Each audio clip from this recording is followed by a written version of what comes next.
Welcome back to another Lift and Learn. It's leg day, so you know I'm bringing you the word.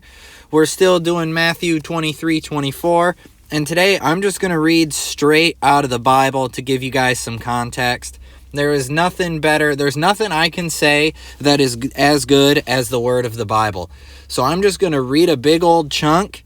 You take out of it what you can take out of it, and we can break this whole section down on the next leg day.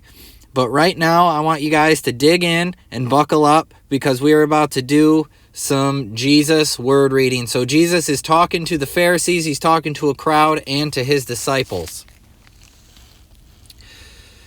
Then Jesus spoke to the crowd and his disciples. The scribes and the Pharisees are seated in the chair of Moses. Therefore, do whatever they tell you and observe it. But don't do what they do because they don't practice what they teach.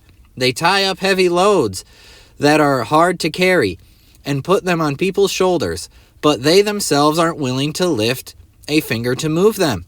They do everything to be observed by others. They enlarge their phylacteries and lengthen their tassels. They love the place of honor at banquets and the front seats in the synagogues, greetings in the marketplaces, also to be called rabbi by people. But as for you, do not be called rabbi, because you have one teacher, and all others, and you are all brothers. Do not call anyone on earth your father, because you have one Father who is in heaven. And do not be called masters either, because you have one Master, the Messiah. The greatest among you will be your servant. Whoever exalts him will be humbled, and whoever humbles himself will be exalted. But woe to you, scribes and Pharisees, hypocrites! You lock up the kingdom of heaven from people. You don't go in, and you don't allow those entering to go in. Woe to you, scribes and Pharisees, hypocrites! You devour widows' houses and make long prayers just for show. This is why you will receive a harsher punishment. Woe to you, scribes and Pharisees, hypocrites! You travel over land and sea to make one proselyte, and when he becomes one, you make him twice as fit for hell as you are. Woe to you, blind guides, who say, whoever takes an oath by the sanctuary, it means nothing. But whoever takes an oath by the gold of the sanctuary is bound by his oath. Blind fools! For which is richer, the gold of the sanctuary that sanctified the gold?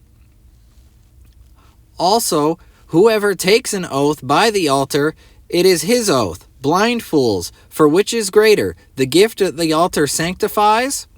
The gift. Therefore, the one who takes an oath by the altar takes an oath by it and by everything on it. The one who takes an oath by the sanctuary takes an oath by it and by him who dwells in it. And the one who takes an oath by heaven takes an oath by God's throne and by him who sits on it. Woe to you, scribes and Pharisees, hypocrites!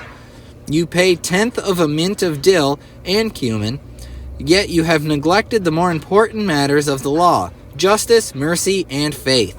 These things should have been done without neglecting the others. Blind guides! You strain out a gnat, yet gulp down a camel. Woe to you, scribes and Pharisees, hypocrites! You clean the outside of the cup and dish, but the insides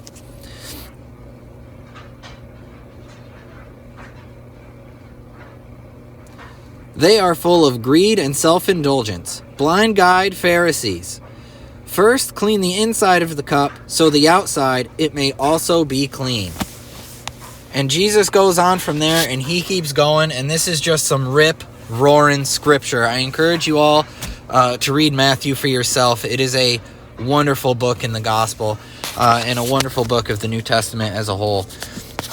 Next leg day, we're going to break down everything I went over from that whole section. I feel like we've hit the verse 23-24 pretty good, but we'll probably dig into that a little more too. I encourage you to listen to this again. Get your own Bible, read through it for yourself.